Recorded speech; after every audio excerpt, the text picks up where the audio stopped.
नमस्कार दोस्तों, मैं स्कंद आप सबका अपने YouTube चैनल पर स्वागत करता हूं। आज हम बात करेंगे सेंट्रीपिटल फोर्स, जिसको हिंदी में बोलते हैं अभिकेंद्रीय बल। क्या बोलते हैं? अभिकेंद्रीय बल क्या होता है, आइए समझते हैं। कभी कभी एग्जाम्पल आ जाता है अभिकेंद्रीय बल से रिलेटेड, और जिसको हम एग्जाम में गलत कर लेते हैं। देखिए, ये क्या है? एक वृत्तीय पथ है, ठीक है। और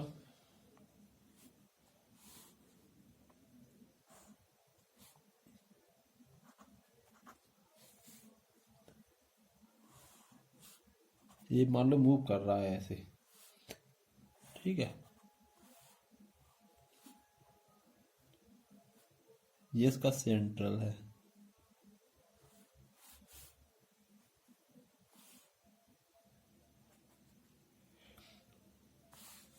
देखो, जैसे ये मान लो कोई चीज है, ये बॉडी वृत्तीय गति, मतलब कोई पिंड पर ये बल कार्य कर रहे हैं विभिन्न प्रकार के।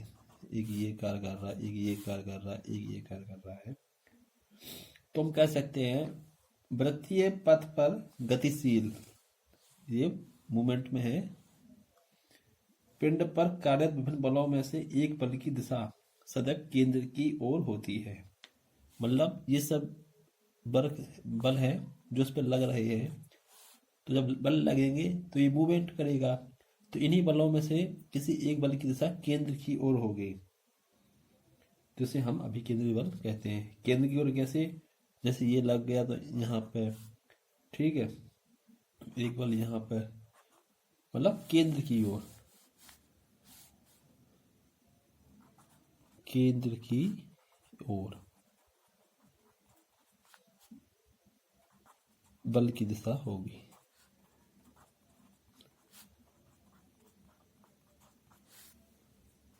केंद्र की ओर बल की दिशा होगी।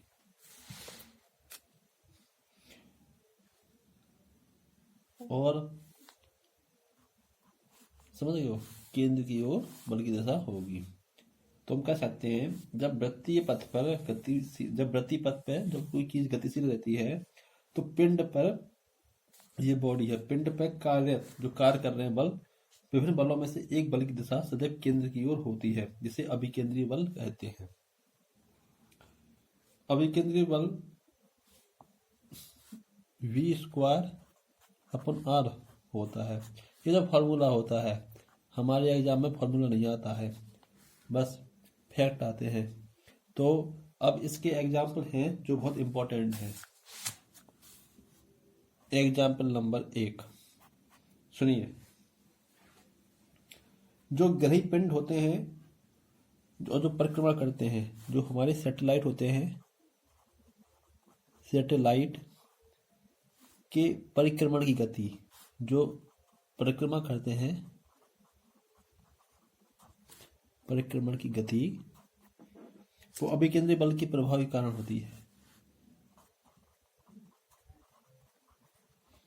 अभिकेंद्रीय बल के प्रभाव के कारण होती है, ठीक है। ये इम्पोर्टेंट है, क्योंकि जो ग्रह होते हैं नवक ग्रह, और नमक ग्रह के बीच में सूर्य, मतलब सूर्य की परिक्रमा करते हैं।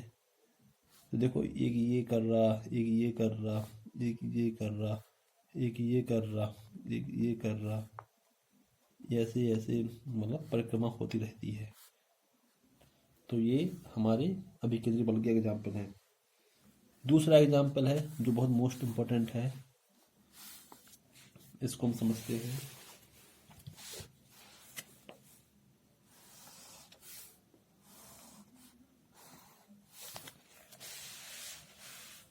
यहां समझते हैं।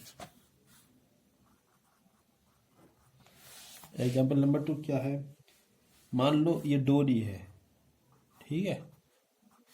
ये है डोरी। किसी डोरी के एक सिरे पे मान लो पत्थर बांध दिया ये, ठीक है, और इसको हम घुमाते हैं ऐसे ऐसे, तो ये है डोरी, और जब घूमेगा तो ऐसे ऐसे ऐसे ऐसे एक राउंडेड वे में घूमेगा वृत्तीय पथ में।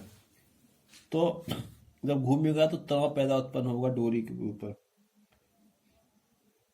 और जब हम इसको घुमाना बंद करेंगे तो ये घुमावदार फिर एक सीधी रेखा में ऐसे परिवर्तित हो जाएगा। तो हम कह सकते हैं किसी डोरी के एक सिरे पर, किसी डोरी के एक सिरे पर पत्थर बांधने पर, वृत्तीय गति में घुमाने पर डोरी में अंदर की ओर एक तनाव उत्पन्न होता है, रस्सी को भारी भारी लगती है अंदर की ओर। तो ये सब हमारा अभिकेंद्री बल के कारण होता है। ये एग्जाम्पल समझ गए होंगे, ये पेपर में आएगा।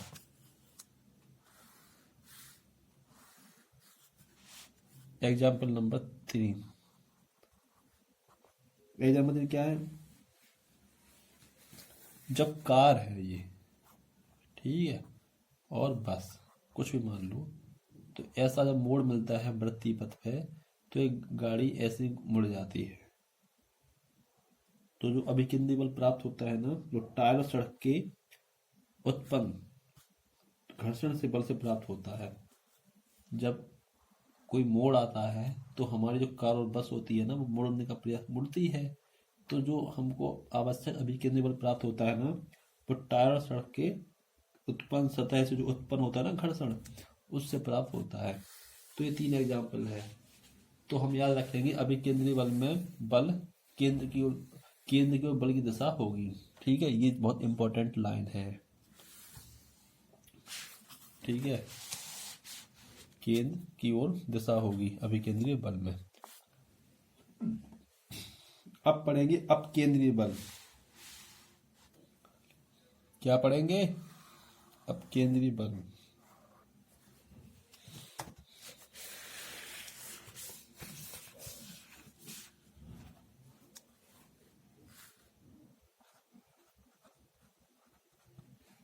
इसको क्या बोलते हैं? सेंट्रीफ्यूगल।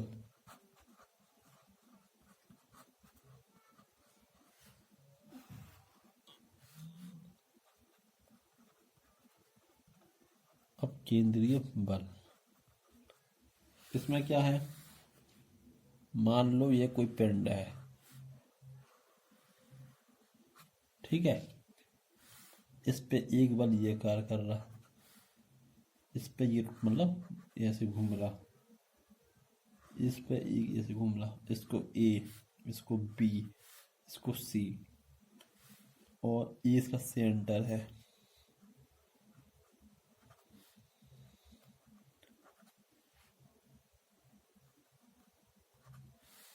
अब हम सुनेंगे,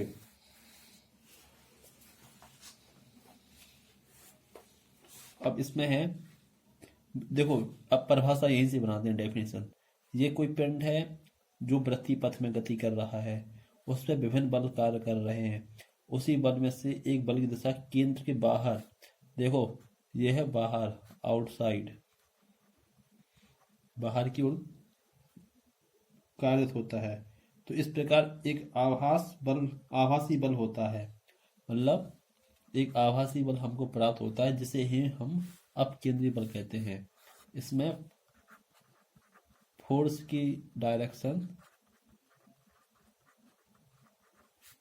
आउटसाइड, बाहर की ओर, ठीक है, और इसमें क्या थी, अंदर की ओर, अपकेंद्रीय में। ये 2 पॉइंट से ही आप डिफ्रेंशिएट कर सकते हैं। इसके एग्जाम्पल क्या है, वॉशिंग मशीन, वॉशिंग मशीन, ये वॉशिंग मशीन है, इसमें देखो ये लगा था ड्रायर, जब ये घूमता है तो पहले तो ऐसे घूमता है और फिर ऐसे घूमता है, और हमारे कपड़े धुल जाते हैं। दूध से मक्खन वाली मशीन,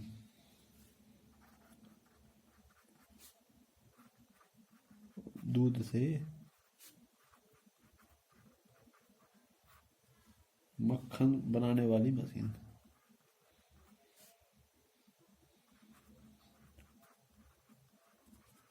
मशीन, ये सब अभी केंद्रीय बल के एग्जाम्पल है। जब हम दूध है, ये ऐसे मशीन है, मथनी बोलते हैं, तो ये जब घूमती है तो पहले तो ऐसे घूमेगी, फिर ऐसे घूमेगी, अपोजिट डायरेक्शन में घूमती है। तो दोस्तों ये तो अब केंद्रीय बल और अभी हो गया। अब हमारे चैप्टर में कुछ बचा नहीं है। एक चीज है उत्तोलक, जिसको हम कल डिस्कस करेंगे। ये बहुत इंपॉर्टेंट है, इसके बगैर पेपर नहीं बनता अच्छे एग्जाम में। ठीक है, तो ये हमारे 2 कंसेप्ट क्लियर हुए। और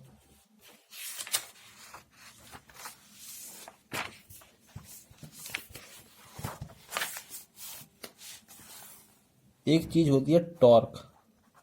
क्या? टॉर्क, जिसको बोलते हैं बल आघूर्ण। इसका फॉर्मूला, इसको क्या कहते हैं? वह बल जो किसी पिंड में घूर्णन उत्पन्न करता है उसे बल आघूर्ण कहते हैं।